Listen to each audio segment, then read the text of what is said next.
This episode, the latest cost versus value report for home projects. This is the 2021 report. In this episode, the Handyman Pros answer the question of what value does a particular remodeling project add to the sales price of your home? Welcome to the Handyman Pros radio show. Home improvement and maintenance tips from the pros. Thanks for listening to another edition of the Handyman Pros radio show, where our goal is to help save you time, money, and aggravation on your home maintenance and repair. This edition's entitled The Latest Cost versus Value Report of Home Projects. And to help me explain, I'm here with my ever-cheerful co-host and old buddy, John. John, story time. Tell me what's been going on this week. Tell me what's happening. Hey, Larry, good morning. And good morning to everybody else out there, or good evening, wherever you're at. I have been replacing some shutters and fixing some shutters this past week. And, one of the things that I notice on curb appeal, of homes, the first thing is hanging shutters, if there are shutters on homes. And they can be a real pain in the butt because, they tend to rot pretty regularly, right? So I like the ones that are hanging at a kiltered angle myself. That always kills me, Yes. And you look at that and it's like, oh man, and I kind of felt sorry for some people that I've done some work for, because it's like, I try to get up on, and I can't reach some of the shutters, I'm just not going to get that high, in some of the homes around here, and they're kind of hanging there. I'm like, yeah, man, I don't want to say it, but yeah, it doesn't make the house look good. It's just that little bit, right?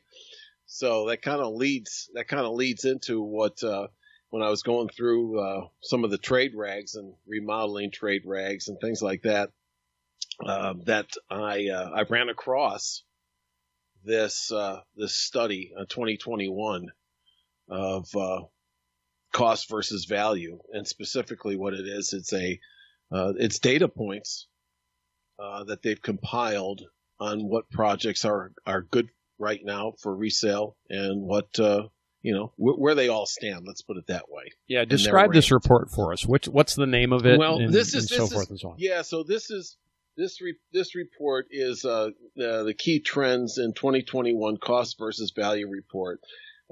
This is by a place called Zonda, and what this is they gather a lot of data points, data analysis, data mine for all these points we'll be discussing, and then they sell this back to realtors or contractors. It's a service, right? But so this report here is a high level report, just kind of a summary of the details, because this thing goes all the way down into zip codes and things like that.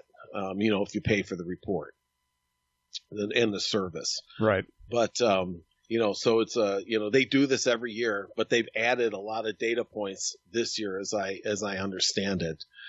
And I read about it. So they're not just, it used to be kind of the consensus of realtors, okay, of what I'm going to put into a project. So really what we're trying to do here is answer the question, and this is a real starter for if you're trying to sell your home or maybe even buy a home. You can use this, of how much you should be paying for, a kitchen remodel or a bathroom remodel, and what the benefit of it is in terms of money, an ROI. Right. As far as if you're selling, it's geared at correct. that. Or I could even see using it if I was buying a home, right? So this report used to go through a lot of the realtor stuff throughout their opinions, and realtor companies, what these projects do for a resale of a home. So to me, it's kind of like, okay, if I put X amount of dollars into my kitchen, what do I get back out of it when I sell the home? Right. Okay. Right. So a couple of the data points that they've added to this is a lot of the local GDP, housing starts, existing home sales, existing home values and the changes that go along with that. And then there's a whole list of others. So it's a pretty comprehensive mix of data points that they put in here to data mine all of this throughout the whole country, and even down to the zip codes and neighborhoods and things like that. So, but like what we're going to talk about here today is it's interesting that, from a high level of just these major categories. So, we always talk, Larry, about if I go to sell my house, right, sometimes I can be talked into, redoing my kitchen. Well, you can't, but I mean, I can tell you can't. But but people will try to say, you need to remodel your kitchen, you remodel your bath at, let's say, $50,000. Well, what does that do for me on the resale value of my home? Yeah, that's the points we want to get at, and that's kind of some of the things. Yeah, and folks, this is a very high level discussion. We are not real estate professionals, but we do see, we see a lot of stuff. I mean, just in our travels and so forth and so on. So we wanted to present this because we've presented a lot of these points before, but this is some hard data for 2021, which, by the way, this data is coming out of last year, which is the midst of a real estate boom, right? Would you agree with that, John? I mean, 2020 was a killer year. So. Right. Now, there are a couple things here just to bear in mind, and that is that there were supply chain issues last year, right? Lumber prices. So things got a little skewed. Okay, and then things are going to get back to a little bit of normalcy next year as prices start to, or maybe not, but lumber, is coming down. Yeah. But so take this with, that's another data point in here. But anyways, like you just said, this is the thing that we want to get to is, what do you put in and what should you expect to get out? Now, to me, there's a couple of an intangible. Well, it's actually a tangible, but to me, it's not just a hard dollar. So if you're saying if I'm in a loose market where I've got a lot of competition, for selling my house, if it's a buyer's market, and I need to sell my house, then I might have to put in $40,000 into my kitchen to get rid of it. Okay, right now. It's not, at least around here, it's not that way. And that would be, according to my information, that's pretty well universal across the country. Prices are way up, and it's a seller's market right now. We would say that it is top. My understanding is it's starting to top a little bit, but that might change because lumber prices are actually on their way down. But anyway, at the time of this recording, lumber prices have started to slide, which is good. We like that. Exactly. And I'll just make this point, and I'll throw it back to you here is that, so that's one of the things, and then the other point is, if you're doing this for yourself, have at it. Sky's the limit. If you're going to do it and you're going to live in your house for, it's your forever home, then, go for it. But if you're going to sell your house, that's what we want to talk about right now. And just let's have a kind of, what this report is telling us is it's kind of saying, hey, let's take a reality break. Yeah. Of what I put in there. So yeah. And we do want to stress too that if you're doing a renovation for yourself, meaning to John's point, you're going to be in the home for a long period of time. That is a different animal than if you're selling your home. That is a very different animal. And understand that the choices you make today when you do those long-term projects can make your house worth a lot more money in the future or not so much more money in the future because it actually, depending on your style choices and things like that, and I'm not, trust me, no decorator here, right? But we've all seen trends, like you look at homes, Johnny and you and I, we do this all the time. We go in the homes and, you go, wow, this house hasn't been updated since the 90s, and because everything was the trend in the 90s, my low countertops are some of my favorites because I'm a tall guy. And you know what I'm talking about, John. You go in these homes and they've got these low countertops, and I'm like, wow, that needs to be updated because it just does. That was a thing. I don't know why we did that back in the 90s, but that's what we did in the 90s. So, that's a 20-year-old thing at this point. Now, are they functional? Yeah. Can they look good? Yeah, they can look great, and they can be fine. It just looks dated. So I just wanted to to explain that to people. There's other stylistic things and that sort of thing that have changed, and so there's updating. But if you're going to enjoy something for a period of 20 years or 10 years or whatever your time frame is, folks, as we say here, we're about saving time, money, and aggravation. If you've got a plan and you've got it amortized and you're okay with it, John said it, go for it. Go for it.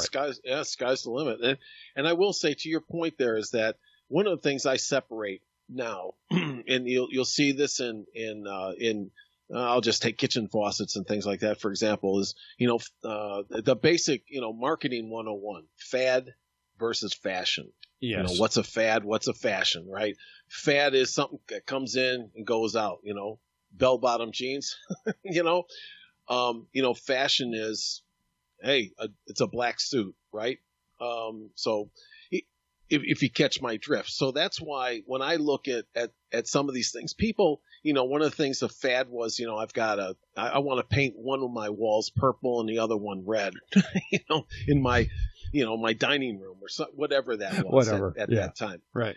But this, what separates, something where you can walk into a totally restored 1920s home and it looks great. Yes. It looks classy because it's the fashion, it's the thing, but, some of these people, they get, sometimes you get into this fad stuff and you're just adding things, and it's just like, yeah, that was good last year, but now it's not, right. If you're catching my drift here. But those are personal choices, right? I mean, those are personal choices. If you want to run down that road, have a blast. Absolutely.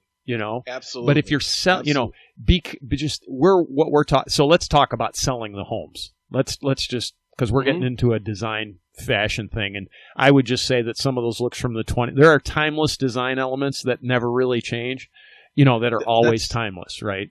Exactly. But that's what I mean when you start to get. You're starting to put this stuff together. You need to think about that as well. But anyways, yes. But there are a couple of points to this designer stuff, that we'll talk about because right. it's universal. It's universal. Yeah. So, all right. So anyway, we're talking about the Zonda report. This is the 2021 Zonda report. So we think it's the latest one. At least we hope, by God. And where do we want to start with this, Johnny? I mean, do we want to just, you tell me, where do you want to go? Because I've read the report, but you've read the report, and I think we start with, what are we going to start with? The highest value ones or the lowest value ones? Well, I think there's a couple of things. Let me set a couple of more foundation points here. Okay. I think that human nature. Let's talk about that. When I look at this report, it's not a very long report. It's only 4 or 5 pages, and I'll post this report up on our Facebook page. But they do make a couple of great points here, and then we'll go into it. But one is exterior projects, and Larry, I think everybody that it really is curb appeal. Okay. When you go up to a house or you drive by a house, you go, wow, okay. Or if one's not taken care of, it's like, yeah, that's not going to work. Yeah, it is an indication of everything that goes on, right? I'm going to give my rental. Can I give my rental experience? Mm-hmm. So we've got rental. Everybody knows, if you listen to the show, I've got rental properties, right? So I do weekly inspections now. Generally, my weekly inspections are drive-bys. And why do I do a drive-by? Well, I'm going to tell you. So I do a drive-by. Folks, if I drive by a home and the grass is, up above the knee, and there's kids' toys in the yard, and the trash is in the yard, and the trash can has never moved off the street, empty or full, doesn't matter, I know I'm going to make an appointment to go inside and do an inspection. Now, if I drive by and the grass is cut and the place looks clean on the outside, now we're not talking about it doesn't have to be spotless and it doesn't have to be HGTV ready, but if the place is basically maintained on the outside, right, and there isn't, 47 boxes from it, well, take that back. I'm going to be careful with that one. But there isn't a bunch of junk out in the front yard and the grass is cut and the place looks generally pretty decent, that's my inspection for the week. I drive by because, right, in this case, I know that the outside is a reflection of the inside. And John, we've both experienced this in the handyman business as well. We pull up to a home and you tell the rest of the story because it's always the same, right? Well, yes, and that's kind of where when I started off with the shutter thing. Once you start to see a bunch of, things that are just kind of dilapidated and rotted, it's like, boy, okay, here we go. Right? Yeah, here we go. Yeah. So, the outside is right or wrong is a very good, it's an impression that people come away with of what this home is about. And this report makes the case, which I think is very accurate, that the curb appeal and first impressions, when prospective buyers, they come around, they start to form an immediate impression. And first impressions, right? It's a very strong thing to change. If the people start to think, the house looks good and it's in good shape, it has good bones. Okay. That means, hey, I can work with this house. People are now starting to internalize that I can work with this house. So curb appeal is very important to a prospective buyer. And when you put yourself in the shoes of that buyer that we've all had, right? It's just like when you buy a car. Hey, the thing's got a great paint job. That's a first impression that this is great. Yeah, it works on the psychology of you don't want to inherit too many projects, right? You don't want to walk into a problem, right? Unless that's your goal, right? But that's a different issue. We're not going to talk about that. Correct. So that psychology, that's well put. That's exactly. And so it works positively and it works negatively in that psychology. And they make a statement here that it influences buyers in a remarkably consistent way, which this is them talking. So, that's their research, which of course we all know just from our gut, right? So exterior projects, I just wanted to say that the curb appeal. And then when we get in the report, you're going to understand. The other thing I want to lay the groundwork on was discretionary projects that they had talked about.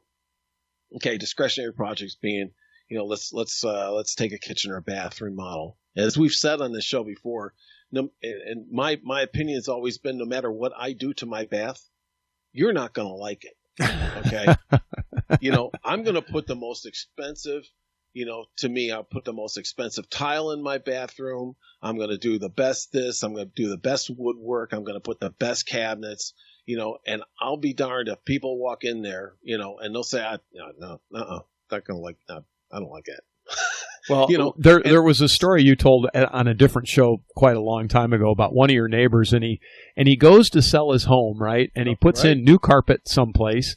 He puts someplace in the home. I don't remember, upstairs. But upstairs, right? And $5,000 worth of carpet. $5,000 worth of carpet, and they sell the home. And you drove by or something like 3 days they ripped later? The carpet right out. And threw it out on the street, right? Yeah. First thing, the guy said, I saw him in Home Depot. I said, man, what are you doing? I walked him through the whole thing. I said, why are you doing that? I said, no matter what you do, they're not going to like it. Well, we need to do it, blah, blah, blah. That's what they, that's what they said we need to do, sell it. Boom, out. So that was $5,000 right out, So which if you need to move the house, it's one thing, right? And we're not talking about that. We're talking about current time in a booming real estate market where people will overlook some of these things, like carpet, for example, because everybody has their own ideas on that stuff. Right, and so I will say that this, Larry, and I'll throw it back to you. That this thing says that there's no one best cabinet style or color, no perfect tile or fixture design that everybody likes. Certainly are design trends that have wide appeal among a range of homeowners. But then once again, let's go back to no matter what you do, and they make the case here that, there's nothing that's perfect, and people have different tastes. So no matter what you do, people aren't going to like it. And I know that's born out of, things that I've personally experienced. So anyways, so this report really is a conversation starter of you and your handyman, or if you're a handyman, to be a counsel to your customers, or you're doing some major contracting work, and to talk with your contractor about it. These reports are available. You search it online and things like that. So let's get into the report. Yeah. So I just want to say, I was scrolling down here. This is the Zonda report, and this was written by Clayton Decorn, Dekorne. Mm-hmm. So if you search that, you'll come up with it too, by the way. So this is not John and I just pulling these random figures out of our heads, although we do that quite a bit, Johnny, but that's a different issue. So I guess we'll start right off. Do we want to just go through some of the top points in the sheet? Because I think, are we ready for that? Yeah, I think we're ready for that. So I will start and say that, if you think back to what the conversation that, we just had about the exterior projects and curb appeal, guess what is the number one thing? And I've been waiting to put new ones on. And and it's just so funny that this was on the top of the list, because every time I pull up, and I wanted to get new ones for a long, long time. Can I answer this one? Can I answer it? Mm-hmm. Blinders. No. Glasses. Glasses. Yeah, that's it. Garage doors. Garage doors. Yeah, I find that fascinating. And they have a chart at the end of this article, just folks, because we're audio here, but it's cost versus value, national averages. And so it's listed project, job cost, value at sale, percent of cost recovered. So I want to make sure that we understand that, folks, none of these things in this list that Zonda has produced, this is not Larry and John, Zonda has produced, not a single one of these things gives you a positive return on your investment, meaning you put $1 in, you get $1.10 out. This is percentage of cost recovered. And the first thing, as John just said, on the list is garage door replacement. And these are national averages. Average cost $3,907. Value at sale $3,663. So you get 94% of your money back on new garage doors. Yeah, and so with that, now one thing that I do want to say is that these, I don't know, you can look at these projects individually, but some of these things are going to batch together, right? And I think you could get a positive return, but I'm going to use your case, John, just because I'm going to pick on you for a second. But if I pull into John's driveway, which I do I haven't done it in a while, but anyway, because of COVID, but I pull in John's driveway and I see, if I'm going to buy his house and I see the garage doors are bad, so immediately for me, I'm looking, okay, so his garage doors are bad. What else is there? How much other wood rot are we going to have? What other things are we going to have? But if all I see is the garage doors, for me. Now, I got a little technical training, et cetera, et cetera. I know what matters and what does, what's really important and what isn't. But in general, because we talked about this is part of that curb appeal thing, right? So people don't want to inherit, really, I think psychology, most people don't want to inherit major exterior jobs. Do you agree with that, John? I mean, like, nobody really wants to buy a home and say, man, I can't wait to put the siding on this house. Yeah, baby. Like, yeah. Not too many people are that way. That's absolutely true. And then, the more it's hard for me not to think like I've been thinking as a, handyman and all that kind of stuff in construction. But, my biggest thing, of course, we talked about before would be, hey, how's that foundation? Well, that's a you and me thing, right? We look at structural issues, but that's us. So correct, but you're absolutely right. There's things that it's like immediately I've got to do this, right? I mean, that's the first thing. I've already got a job to do. I haven't even set foot in the house yet. Correct. Yeah, correct. So, but that's the and the psychology of this is, it's like that, boy, that is a hard, that, once that needle is bent in that direction, it's tough to bend it back. Yeah, John, you and I have been selling a long time. Impossible. It's almost impossible to turn it back. It's virtually impossible. You got to admit, right. That's true. So the other thing that's not on this list that I see as I go down here for 1 second, is something, our sources will tell us that really gives you a big bang for the buck right now is exterior painting. Okay, that's not on this list. Well, these are more of hard projects. So it's funny. I'm looking at this list and I'm going, these are hard projects. Some of these projects, personally, when looking at it from as a real estate rental owner, right? Some of these items I consider them to be deferred, what I call deferred. These are deferred maintenance items. For example, garage doors. Almost all these items, actually, really, if you think about it, John, we've talked about this on the show before, but every item in your home, including your foundation, has a lifespan, right?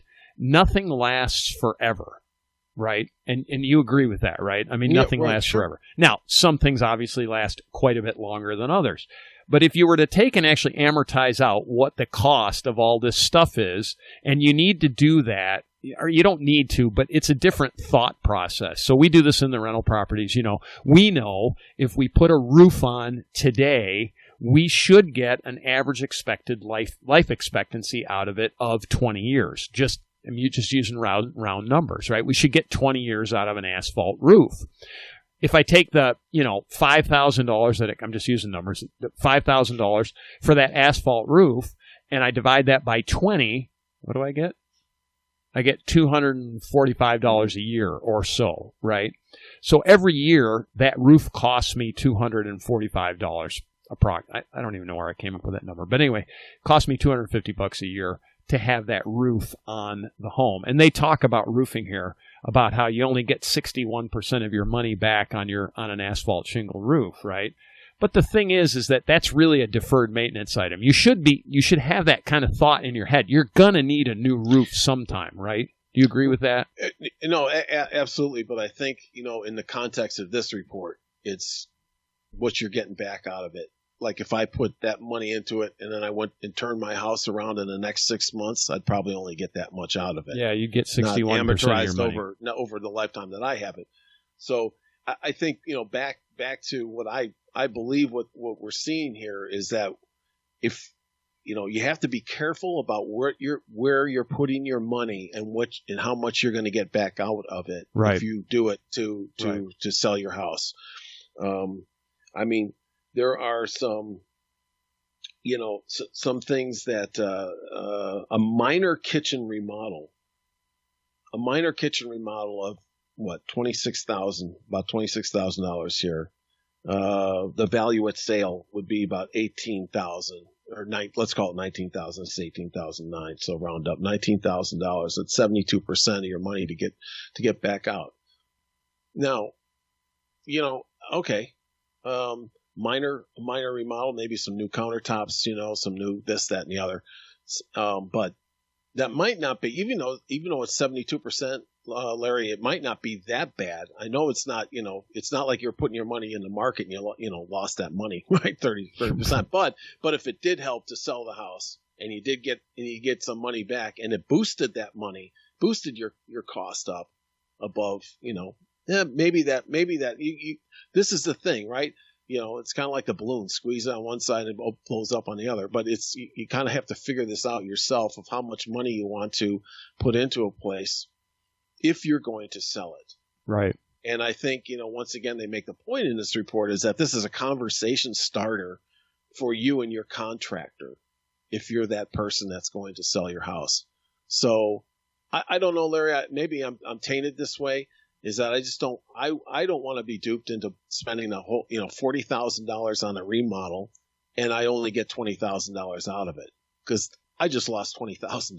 Yeah. And at that point it becomes real money, right? Because money. Yeah. It becomes real money, meaning if you've done it within a year, even by the U.S. government standards, that's a $20,000 loss you've taken on the property. Because they're going to amortize it, they're going to consider it into this year's quote income, if you want to call it that, or outgo. Yeah. If you were to make $20,000, they'd charge you tax on it, right? I mean, maybe not in real estate, but you understand what I mean. It's real money if it's short-term gain. I do find it interesting, John. You brought up a really interesting point. They don't talk about painting here at all, and I do know this. If you're going to sell your home, folks, this is just kind of one of my takes on it. Painting the interior with neutral colors, kind of neutral colors, is always a good idea because back to that first impression thing, it always freshens up the property. It just makes it look better. It generally makes it smell better. And I would say the same thing on the exterior as well. Now, in this chart, let's go through. We didn't really talk about it. First one is garage door replacement is 94%. Second is manufactured stone veneer, and that gives you back 92% on your money.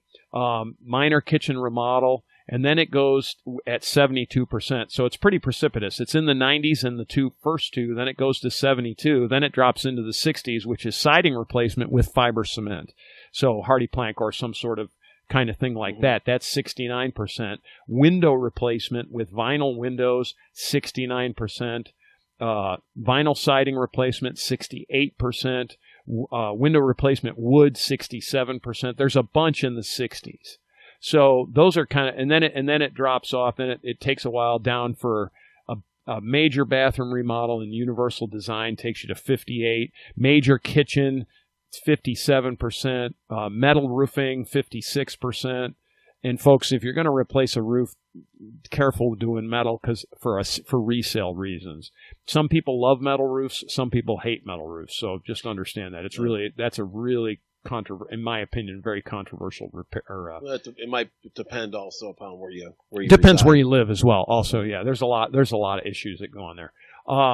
And then everything else goes below that. And something like Master Suite Edition Upscale, 48%.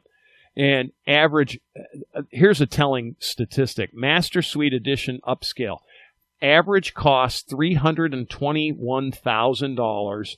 Average sale loss at 48% adds $153,000 to the cost of the property. Johnny, that's like $150,000, man. No thanks. Yeah. No thanks. So this is just kind of an eye opener. It's really funny because when I was doing a bunch of work at my house a couple 5 years ago, and redoing my floors, and I repainted the inside of the house, and the first thing that everybody says is, "Are you moving?" And what'd you say? I said, absolutely not. I said, this is for me. I'm enjoying my house. I'm not getting any younger. Okay. And, no. I've got a good thing going. I thought, well, you know what? It's money in the bank. It's you put some nice stuff in here, and I'm living in it, and I get to enjoy it. So I'm not doing it for anybody else. I'm doing it for me, and that was my thing. So I felt really good about it.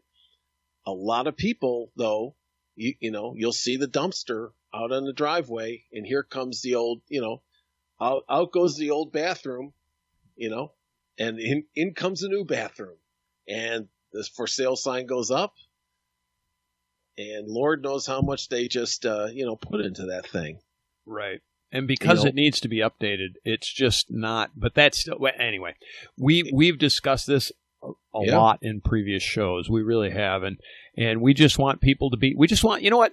At the end of the day, because our goal is to help save you time, money, and aggravation. Really, I think, and we say this all the time. We just want you to think through things and make your own decisions.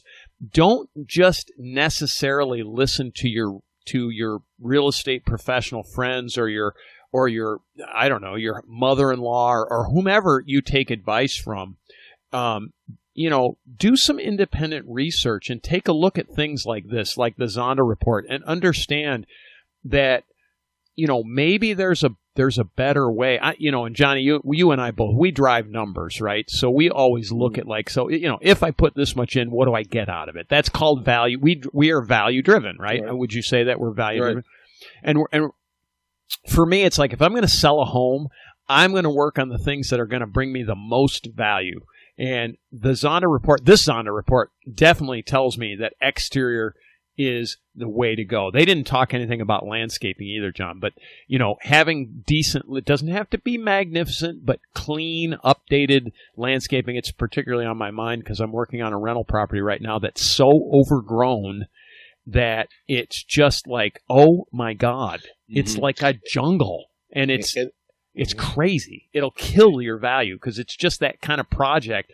And even for me, it's like, I don't want to do this. I just don't, but I have to. But anyway, it's just that kind of thing. You keep it neat and clean. It doesn't have to be fantastic, but it needs to look good. Good is relative, but put yourself in the shoes of the buyer. What are they going to, it's always this trade-off. What's a killer and what's not a killer, right? And to be fair to the Zonda report, now this is just a very, very high level. If you want to pay, to be a client of theirs, it probably goes all the way down to, painting and colors and everything else, I'm sure. So, but this is a very high level. I will post the link to this on our Facebook group so you can go out and get it yourself. And please join that Facebook group. Anyways. Where is that Facebook group, John? Besides on Facebook. It's on Facebook, Larry. Thanks. Thanks for restating the obvious, man. It's at Handyman Pros, right? So it's on Facebook at Handyman Pros. And questions, comments, concerns too. Folks, if you like this show, trust me, please send us an email, questions at Handyman Pros Radio Show. Tell your friends and neighbors. John, the Zonda report, I heard through the grapevine that there's been a huge spike in property values around Area 51 in Nevada. You know why? Tell me. I'm hoping you knew. They all got new garage doors. All the spaceships got new doors. And it really, it matters. It matters. Because, when you're getting abducted, as John knows, because he's been abducted several times, sometimes I wonder. But anyway, hey, it matters. It matters. All right, folks, we appreciate you listening. We hope you enjoy this show. Please tell your friends and neighbors. We will see you next week on the Handyman Pros Radio Show.